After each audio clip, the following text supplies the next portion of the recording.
If I was to tell you that the player with the ball sold crack, would you believe me? If I was to tell you that the player with the ball went to prison for selling crack, would you believe me? If I told you that in less than 7 years, the player with the ball went from serving time in jail to the NBA, would you believe me? Well, you can believe it. Burnett, his second. No room for Dirk to get a look. Garnett may be struggling offensively, but defensively, he's a ton. All these kids nowadays think since Karan made it in Racine or maybe Derrick Rose, people they know they see every day, they can do it, but they gotta understand it's like 1 in 3 million now. That's a huge number, man. Only 1 out of every 3 million players makes it to the NBA. And where I'm from, with poverty, gangs, drugs, and peer pressure, the chances of making it out almost triples. You gotta go for your education first. Where I cared about the game more than I cared about, like, even school, my grades and stuff like that. You know, in order to play organized basketball, you gotta maintain your C average. I wasn't doing it. I was too busy in the females, looking in the newspaper, trying to see who had the stats or something like that instead of buckling down and doing what I was supposed to do. So you gotta be a student athlete, you know, and I always was that, a student athlete. I had great grades at Case, I had great grades at Mitchell. I get great grades now in Carthage, even though I didn't get to play college ball like I wanted to at the age I wanted to. I did play for 2 years.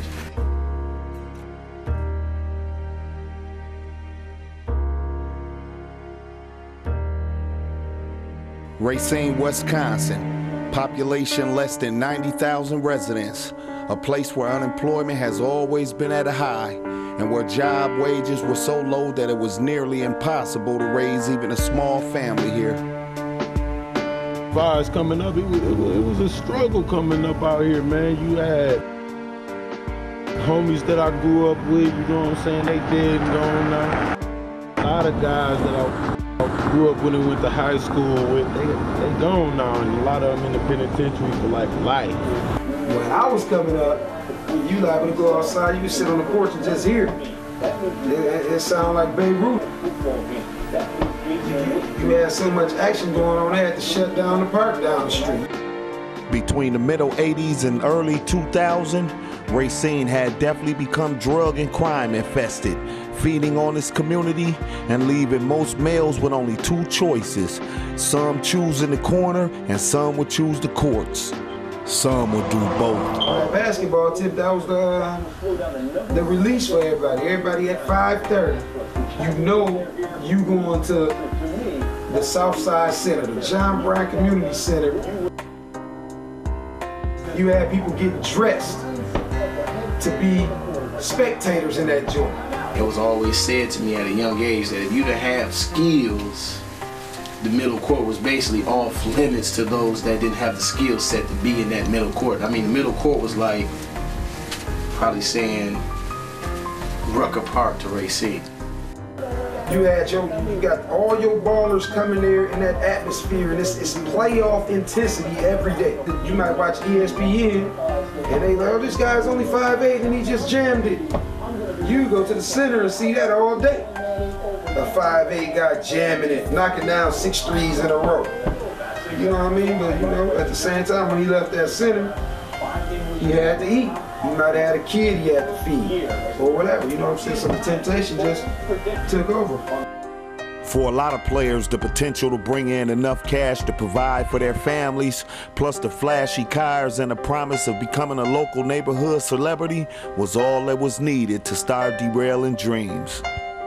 This right here is what you call a pre-sentence investigation. Right here is like where somebody, well, like a probation agent or a parole agent or something like that will interview people and go back and try to what you told them. Basically, they'll try to go and verify it to see how much time they want to really give you or whatever. If you're lying, they're gonna give you a lie. You know, if they show you favor, they might not. But I wind up having a possession of cocaine charge and a resisting. I wind up doing a year straight in the Racine County Jail. On my first adult case, I think I was like 22 at that time. And I'm saying this to say, I said that to say this, that I should have stayed in school the first time. Many more players will make the same mistakes that will cost them their bright careers, but one player will claw his way to the top and take his game to the big league. My nephew, Crime Butler, he's an NBA player right now. He's a free agent this year. He's looking to just won a championship with Dallas, so he's looking to continue that success. He's not looking to downgrade from that, so he's a free agent. Where he goes, I don't know. I'm hoping there's somewhere where he can get him a couple more championships to solidify his Hall of Fame, you know what I'm saying? Because that's what he want to do. That's his biggest dream, is to be somebody that people from around here can always say we have a Hall of Fame. Well before the success and the fame, Karan was faced with a lot of the same challenges as many other youth in the hood were faced with. And just like the others, he too would make some bad decisions. I was a hard-headed kid. I was arrested anywhere from 9 to 12, 13 times, easy. You know, a drug deal went down, and obviously I had a pistol on me and narcotics, and you know, the ATF came and I was arrested. Basically, I think following in the footsteps of those, me and Richard, that's what made him really sell drugs. I don't think that was something he really dreamed that he saw himself doing, but when he saw his uncles did it and just saw how easy the money was, I think the money was the more of the temptation than anything. The money was what it was. Karan would spend the next 14 months of his life incarcerated. And during that time, he would discover the game that would change his life forever. And after his release from prison, he would never look back again. It was unfortunate, but it was what it was. So, yeah, you gotta look at it another way, man. It's money. The legal way is the greatest money to be made is legal, period. It's the illustrious trophy cabinet. Over the years, you can see 2011. You can even go back here to the 90s, photographs, autographed shoes from Karan Butler. You know what I'm saying? All-Americans. Been a long list of people that came through this gym right here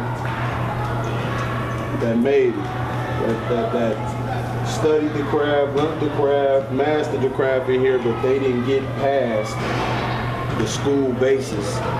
All they did was the AAU basketball court, but it's something else I want to show y'all. Follow.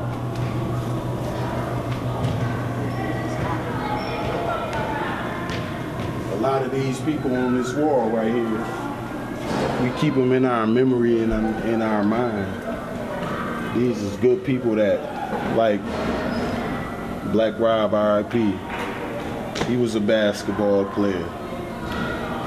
Andre McKinstry, he was a basketball player, came through these same doors.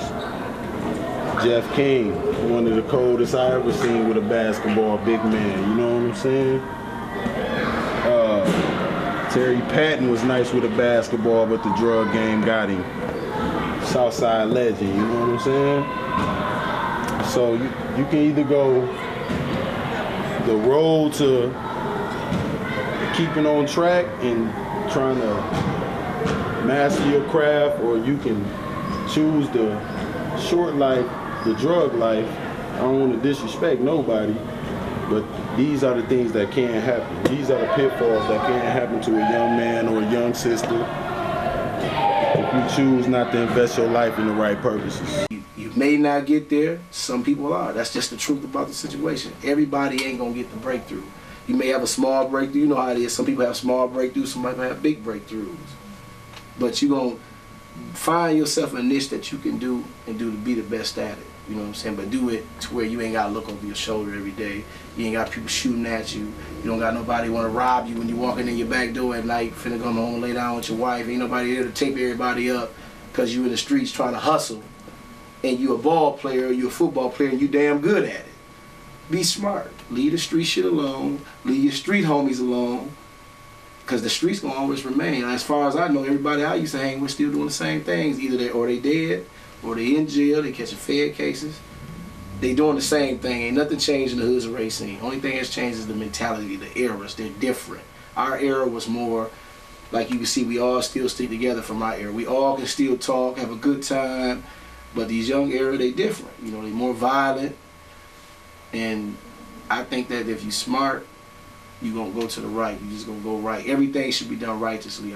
For me in my struggles, I think if you do everything righteously, the less trouble you will have. You know what I'm saying? So most definitely, if they straddling, go to the good, man. Damn the evil shit. Just let it go. You know what I'm saying? Let it go.